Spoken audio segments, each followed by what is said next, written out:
एक छोटे से गांव में पीपल के पेड़ के बारे में बहुत सी अफवाहें फैली हुई थी। लोगों का कहना था कि यह पेड़ किसी पुराने बड़े हादसे से जुड़ा था और अब यह पेड़ भूतिया हो गया है। लोग कहते थे कि रात को जब चांद अपनी पूरी रोशनी में आता, तब उस पेड़ के पास से अजीब अजीब आवाजें सुनाई देती। कभी कभी तो लगता जैसे किसी की चीखें सुनाई दे, और कभी कोई हल्की सी हवा भी चलने लगती, जिससे सबकी त्वचा पर रूह कांप जाती थी। कई बार तो ऐसा लगता कि पेड़ की शाखाएं जैसे किसी इनविजिबल हाथ से हिल रही हो। इस पेड़ से जुड़ी सबसे ज्यादा कहानी एक पुराने व्यक्ति की थी, जिसने खुद उस पेड़ के नीचे एक भूतिया रूप देखा था।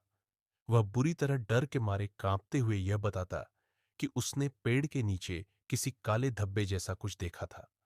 वह धब्बा धीरे धीरे एक आकृति में बदलने लगा, जो किसी इंसान जैसी दिखने लगी थी।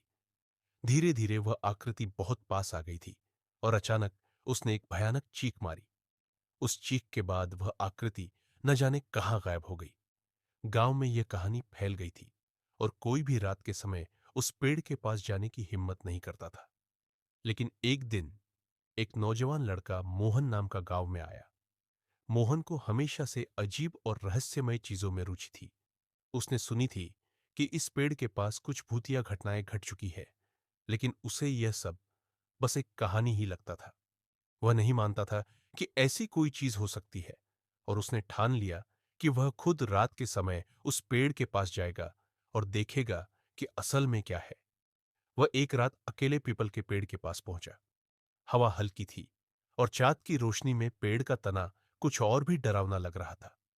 पेड़ के नीचे एक सन्नाटा था। मोहन ने सोचा कि यह सब सिर्फ गांव वालों की कल्पनाएं हैं। लेकिन जैसे ही वह पेड़ के पास पहुंचा, उसने महसूस किया कि कुछ तो है जो उसे परेशान कर रहा था। अचानक वह घबराया नहीं, बल्कि रुककर पेड़ के नीचे खड़ा हो गया। तभी उसे वह आवाज सुनाई दी, मुझे मत देखो। मोहन के रोंगटे खड़े हो गए, और उसकी सांसें थम सी गई। वह कुछ समझ नहीं पाया कि यह आवाज कहां से आई। उसने चारों ओर देखा, लेकिन कुछ भी दिखाई नहीं दिया। पेड़ की शाखाएं धीरे धीरे हिल रही थीं, और हल्की सी हवा चलने लगी थी। मोहन का दिल जोर जोर से धड़कने लगा। फिर अचानक पेड़ के नीचे से एक धुंधली सी आकृति उभरने लगी। वह आकृति पहले तो बिल्कुल अस्पष्ट थी, लेकिन जैसे जैसे वह आगे बढ़ी, वह और स्पष्ट होती गई। मोहन की आंखें चौड़ी हो गई। वह आकृति धीरे धीरे एक इंसान की शक्ल लेने लगी। वह किसी महिला का रूप था, लेकिन उसका चेहरा बिल्कुल नहीं दिख रहा था। महिला की आंखें बंद थीं, और वह एक टेढ़ी मुस्कान लिए हुए खड़ी थी। मोहन के शरीर में सिहरन दौड़ गई, और उसे डर लगने लगा। वह कंपीते हुए बोला, तब तुम कौन हो? क्या चाहते हो? लेकिन वह महिला चुपचाप खड़ी रही। उसकी आंखें अब भी बंद थी। उस महिला की चुप्पी ने मोहन को और भी डराया। वह समझ नहीं पा रहा था कि यह सब क्या हो रहा है। तभी वह महिला अपने आप को मोहन के करीब लाती चली गई, और उसकी सांसों की आवाज धीरे धीरे सुनाई देने लगी। मोहन ने कुछ कदम पीछे हटने की कोशिश की, लेकिन उसके पैरों में जैसे किसी भारी बोझ ने उसे जकड़ लिया था। तुम मेरे साथ चलोगे? मुझे मदद चाहिए। अचानक वह महिला बोली। मोहन की आंखों में डर था, लेकिन फिर भी वह उसके पास जाने से बच नहीं सका। वह महिला अब उससे कुछ कदम दूर खड़ी थी, और उसके आसपास घना अंधेरा था। मोहन ने धीरे धीरे कदम बढ़ाए, और फिर वह महिला अचानक गायब हो गई। वह अब घबराया हुआ था, लेकिन उसने पीछे मुड़कर देखा, और देखा कि पेड़ के नीचे अब कुछ भी नहीं था। फिर अचानक एक अजीब सी आवाज आई, जैसे कोई उसकी ओर बढ़ रहा हो। मोहन ने बिना पलटकर देखा, सीधे घर की ओर भागना शुरू कर दिया। उस रात के बाद से मोहन ने कभी उस पीपल के पेड़ के पास जाने की हिम्मत नहीं की, और वह समझ गया कि जो भी कुछ उस पेड़ के नीचे हुआ, वह एक सच्चाई थी जिसे वह जानने की कोशिश नहीं करेगा। कुछ दिन बाद मोहन को लगा कि अब वह पूरी तरह से शांत हो चुका है। उसने रुक्मिणी की आत्मा को शांति दिलवाने के बाद खुद को एक विजेता महसूस किया। लेकिन कुछ ऐसा था जो उसे लगातार परेशान कर रहा था। वह अब भी अक्सर पीपल के पेड़ के पास से गुजरता, लेकिन एक अजीब सा एहसास उसके भीतर बैठा हुआ था, जैसे कुछ अधूरा रह गया हो, या जैसे कोई और रहस्य अभी तक सामने नहीं आया हो। एक रात मोहन को अचानक एक सपना आया।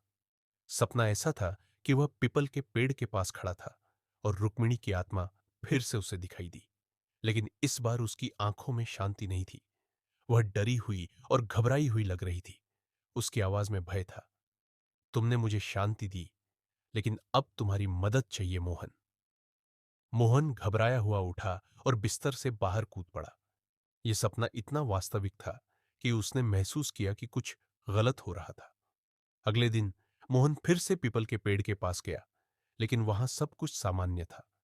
पेड़ की शाखाएं शांत थीं और वातावरण में कोई असामान्यता नहीं थी। लेकिन उसे अचानक महसूस हुआ कि कुछ दूर से एक हल्की सी आवाज आ रही थी। वह आवाज जैसे उसके कानों में सीधे प्रवेश कर रही थी। मोहन ने धीरे धीरे आवाज की दिशा में कदम बढ़ाए। पेड़ के पास एक पुराना टूटा हुआ मंदिर था, जिसे गांव वाले अक्सर नजरअंदाज कर देते थे। लेकिन मोहन को पता था कि कुछ तो था जो वहां छिपा हुआ था। वह मंदिर की ओर बढ़ा और जैसे ही वह अंदर गया, उसने देखा कि वहां कोई औरत खड़ी थी। लेकिन यह कोई औरत नहीं थी, यह रुक्मिणी की आत्मा थी। उसकी आंखों में एक गहरी पीड़ा थी। उसने मोहन से कहा, तुम समझ नहीं पाए हो मोहन, मेरी शांति नहीं मिली। ये पेड़, ये जगह, ये सब कुछ मुझे रोक रहा है। मेरी आत्मा अभी भी यहां फंसी हुई है। मोहन के हाथ में कुछ किताबें थीं, जिनमें आत्माओं के बारे में बहुत कुछ लिखा था।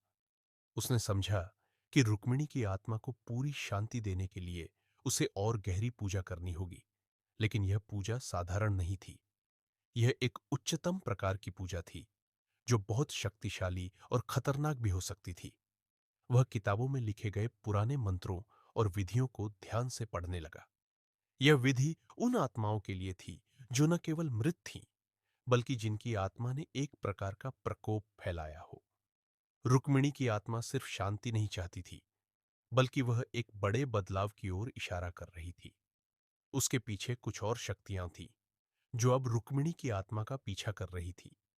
मोहन को महसूस हुआ कि जो कुछ हो रहा है, वह अकेले नहीं कर सकता। उसने चाचू से फिर से संपर्क किया और पूरी कहानी सुनाई।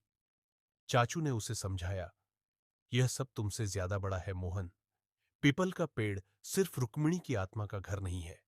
वहां एक शक्तिशाली अंधेरी शक्ति बसी हुई है, जो हर बार इस गांव में किसी न किसी को अपना शिकार बनाती रहती है।